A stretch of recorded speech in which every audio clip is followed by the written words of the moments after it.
নমস্কাৰ বন্ধুসকল কেনেকুৱা আছে নিশ্চয় ভালে আছে তো বন্ধুসকল আপোনালোকৰ বাবে এটা গুড নিউজ লৈ আইছো গুড নিউজটোৰ কি আপোনালোকক জনাই দিয়া হ'ব তো বন্ধুসকল প্ৰথমত আপোনালোকে মোৰ চেনেলটো যদি সাবস্ক্ৰাইব কৰা নাই সাবস্ক্ৰাইব কৰি লব তো বন্ধুসকল বলক আমি আৰম্ভ কৰো তো ফ্ৰেণ্ডছ অল আপোনালোক সকলোৰ বাবে এটা গুড নিউজ যিসকলে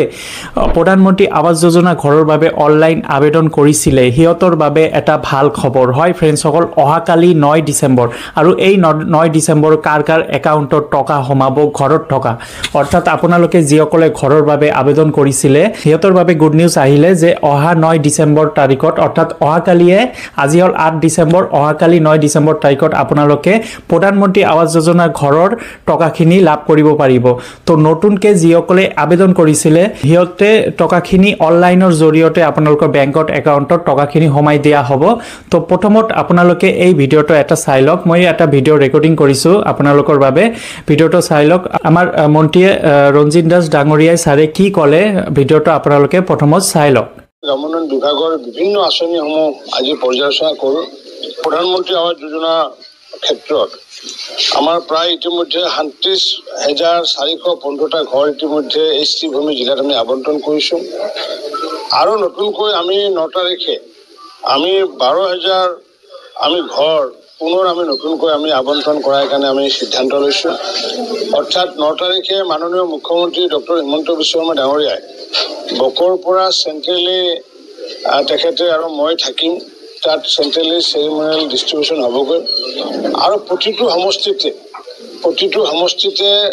এখন সভা হ'বগৈ আৰু সেই সভাত সমষ্টি ৱাইজ যিমানবোৰ নতুন মানুহে ঘৰ পাবগৈ তেওঁলোকৰ প্ৰথম কিস্তিৰ ধনটো সেইদিনাখনে আমি অনলাইন যোগে তেওঁলোকৰ একাউণ্টত আমি সোমোৱাৰ ব্যৱস্থা কৰিছোঁ আৰু তেনেকুৱাকৈ সমগ্ৰ অসমতে সেইদিনাখনে আমি প্ৰায় 3,70,000 নতুন বেনিফিচিয়াৰীক প্ৰধানমন্ত্ৰী আৱাস যোজনা বেনিফিচিয়াৰীক আমি টকা আবণ্টন দিম বন্ধুসকল ভিডিওটো সম্পূৰ্ণ ভালদৰে চাইছে ভিডিওটোত এটোৱে কৈছে যে যিসকলে নতুন হিতাধিকাৰ হয় যিসকলে নতুনকে আবেদন কৰিছিল প্ৰধানমন্ত্ৰী আৱাস যোজনা আঁচনি ঘৰৰ বাবে হিয়তে অহা 9 ডিসেম্বৰ অৰ্থাৎ অহাকালিয়ে আপোনালোকক অনলাইনৰ জৰিয়তে বেংকত একাউণ্টত হমাই দিয়া হ'ব ঘৰত টকা তো বন্ধুসকল এটো এটা গুড নিউজ আপোনালোকে যিসকলে এপ্লাই কৰিছিল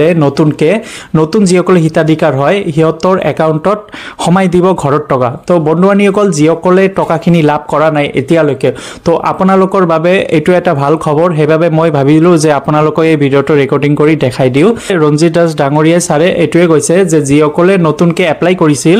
হিয়তৰ একাউণ্টত অনলাইনৰ জৰিয়তে আপোনালোকৰ একাউণ্টত টকাখিনি হমাই দিয়া হ'ব তো কিমান টকা হমাব টকাটোৰ কথা এতিয়ালৈকে কোৱা নাই অহাকালি এটো গম পোৱা যাব কাৰণ অহাকালি উদ্বোধনী কৰিব সেই প্ৰধানমন্ত্ৰী আৱাস যোজনা ঘৰৰ যিসকলে আবেদন কৰিছিল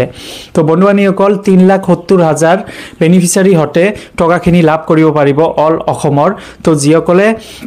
ঘৰৰ বাবে আবেদন কৰিছিল তো যিসকলে ইমান দিন কৈ আছিল যে দাদা মই ঘৰৰ টকা পোৱা নাই কেতিয়া পাম তো অহাকালি আপোনালোকে ওয়েট কৰক অহাকালিয়ে সাগে এই টকাখিনি লাভ কৰিব পাৰিব যেটো অনলাইনৰ জৰিয়তে আপোনালোকে ঘৰৰ টকা প্ৰধানমন্ত্ৰী আৱাস যোজনা আঁচনি ঘৰৰ টকা লাভ কৰিব পাৰিব তো বন্ধুসকল আপুনি যদি প্ৰধানমন্ত্ৰী আৱাস যোজনা ঘৰৰ বাবে আবেদন কৰিছিল তেন্তে আপুনি অহাকালিলৈ ওয়েট কৰক আপোনালোকৰ একাউণ্টত টকাখিনি হমাই যাব যদি আপোনালোকৰ ডকুমেন্ট ঠিক থাকে ভেৰিফিকেশন হৈছে তেন্তে আপুনি টকাখিনি লাভ কৰিব পাৰিব অহাকালি 9 ডিসেম্বৰত এটা প্ৰগ্ৰাম হ'ব প্ৰগ্ৰাম আপোনালোকে নিউজৰ জৰিয়তে দেখিব পাৰিব যে সিএম সাৰে আৰু ৰঞ্জিত দাস সাৰে ডাঙৰীয়াই এই মানে প্ৰধানমন্ত্ৰী আৱাস যোজনা আঁচনি টকাখিনি আপোনালোকৰ একাউণ্টত হমাই দিয়া হ'ব এই কাৰ্যক্ৰমটো অহাকালি কৰিব অহাকালি 9 ডিসেম্বৰ কথাই কৈছে